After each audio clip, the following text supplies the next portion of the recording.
Oh, it's 100% worth it. It's 100% worth it. Because the interesting thing about it is, and the ironic thing about it is, even though you're only on stage for, let's say, 15, 20 minutes, the impact that you can leave on that stage can last forever. George Peterson. A bodybuilder builds. That's what you go in the gym to just get big and strong. These guys are shaping and sculpting. And this guy right here, I mean, I said it last year, he should move into the 212. He'd definitely be a threat. All the hungry days and going through training tired and you're hurting sometimes, it's definitely worth it for sure.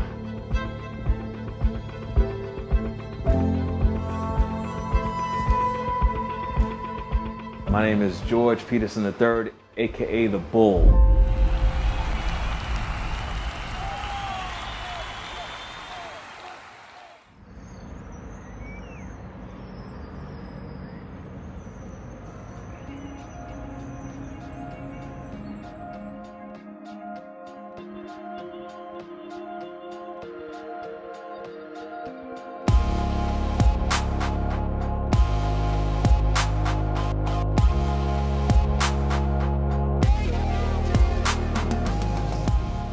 What bodybuilding does for me personally, it just helps build and maintain discipline.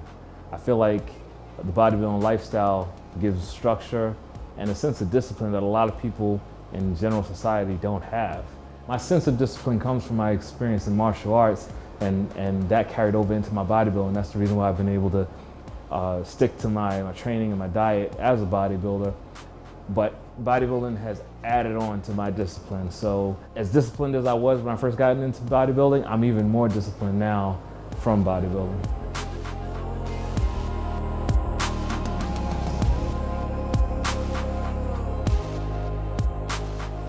I think 6 days officially right now. So the 2020 Tampa Pro is right around the corner, and I'm right on track as far as prep is concerned. Getting leaner day by day.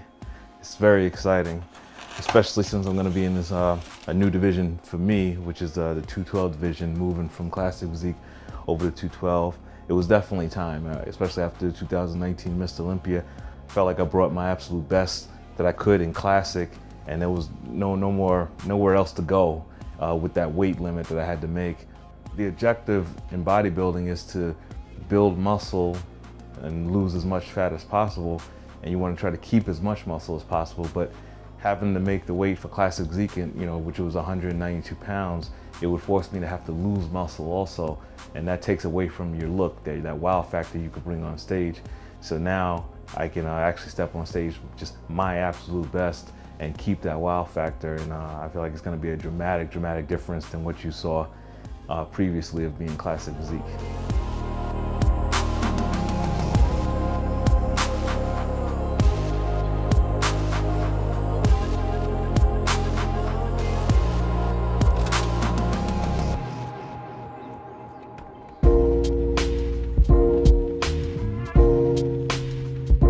Right now, headed to my coach's house, Justin Miller, do some training, get these muscles working, probably go over a little strategy. He'll tell me how I'm looking after having 2 days of carbohydrates. I'll go from there. Do you want to train right now? Like, be honest. Honestly, no. I mean, I'd much rather, stay home and, kind of lay down and chill. But got to do it. You got 1 week, bro. 1 week. I'd be lying if I say I felt like I wanted to train right now. I'd be lying, because I'm just so so depleted and tired that even though you have I have the days of carbohydrates, they were clean carbs, they were just potatoes, but they don't stay with you for very long. You're good for that day, but then it kind of wears off and you're back to that low energy state.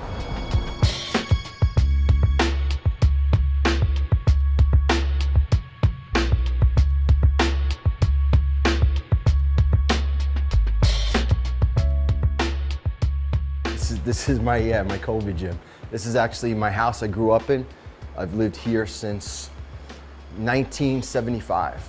George's been coming here.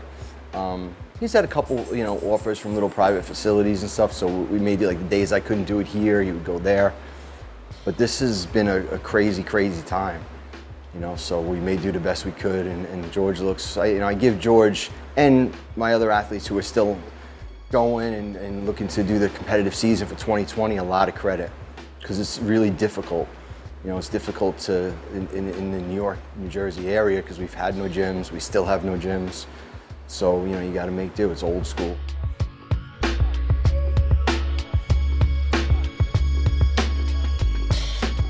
It's just been really challenging to find a decent place to train. And and the one thing that's been uncertain since the whole pandemic and everything is whether the show was going to happen or not. Fortunately, it definitely looks like the show is happening. But even if it did, and let's say tomorrow we got a post saying it was canceled, you know what? Then that means we just got to roll with the punches and adjust. That's what life is about. It's about adapting.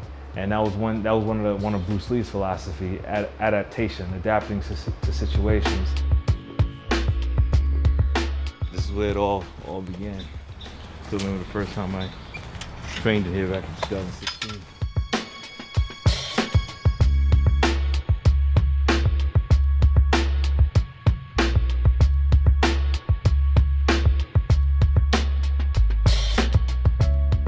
George has been a controversial figure in classics since the beginning.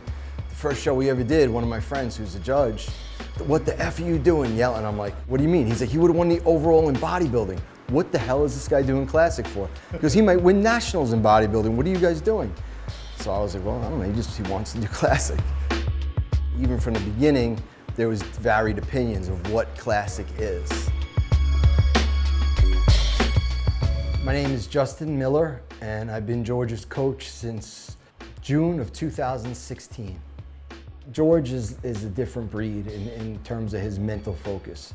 So even though he's super deprived, I diet him harder than I diet most people because his muscles stay round and full.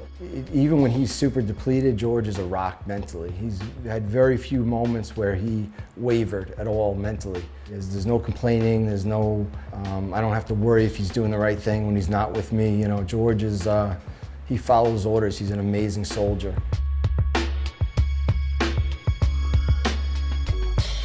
What's the reason why I'm putting myself through this? For greatness.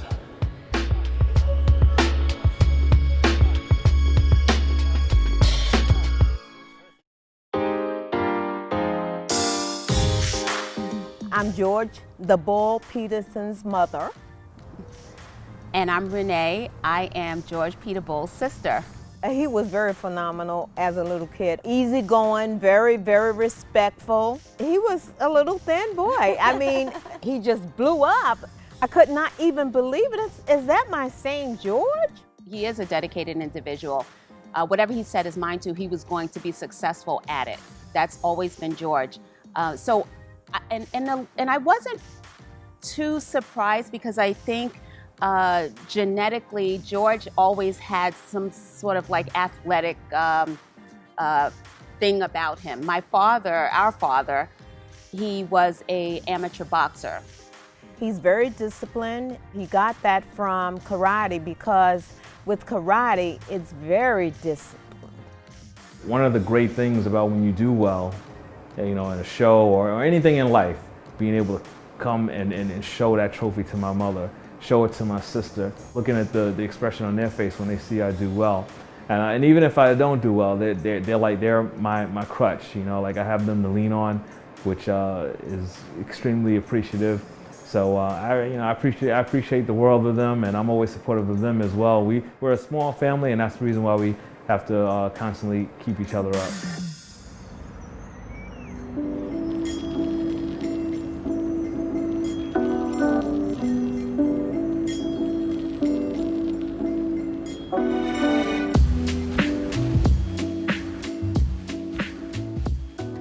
Now, being 6 days out from the 2020 Tampa Pro, it's that time of prep, where you just go hard. hungry right now? Yes, I'm starving. George has not missed a meal, not one meal.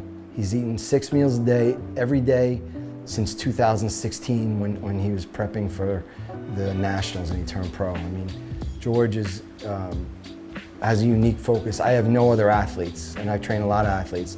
I've never had an athlete who didn't miss a meal basically for 4 years straight. It's unique. I see every day what he does, what he prepares, and he's very strict with what he has to eat. I might offer him something and he'll say, oh, that's not in my diet, I can't do that. To me, that says how disciplined he is. So I'm not at all surprised about his dedication to that. The diet is what makes the work you put in the gym effective. Because you can go to the gym all you want, but if you don't get your meals in, all those workouts are gonna go to waste. Your muscles are not gonna grow. George's protein is always a minimum 300 grams of protein a day. His fats are moderate. He's at about between 50 to 70 grams of fat per day, but his carbs are very, very low. I always tell people coaching isn't about all, X's and O's, as they say, like in football. It's not just about grams of protein and grams of carbs and grams of fat. It's a much deeper thing, and I think if a coach and an athlete have a strong bond, like George and I have, it really helps.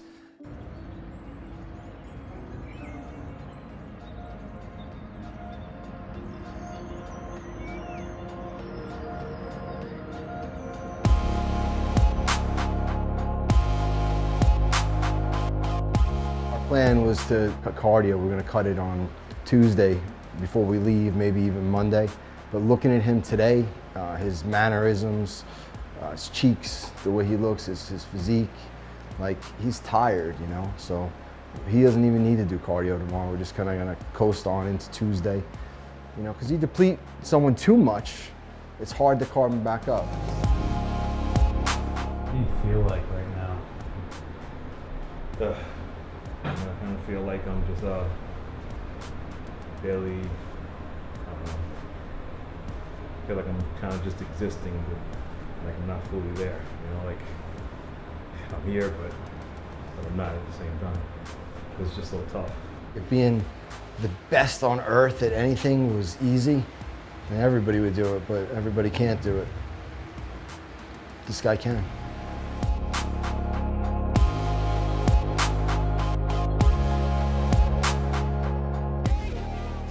I'm gonna check my weight right now to see where I'm at.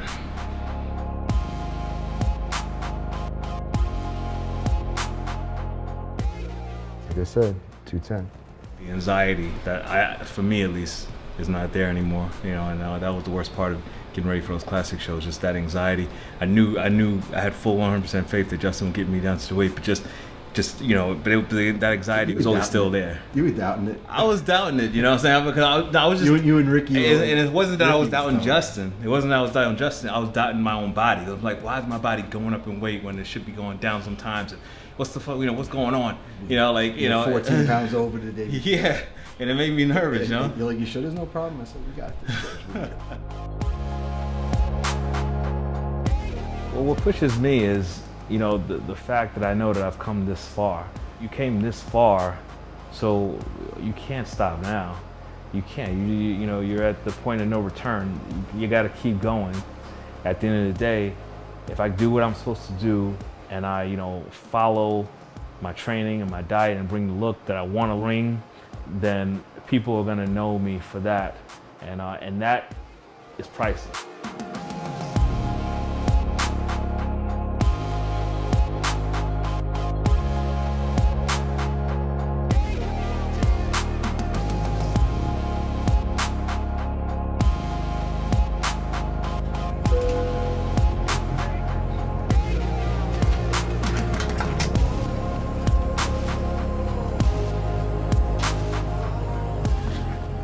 Back to the NYC from Tampa, and we won the first place in the 212 division. This was my 212 debut, and we won right out the gate, which punched us the ticket for the 2020 Mr. Olympia being held in Vegas in December. So next stop is Vegas, baby. Let's get it.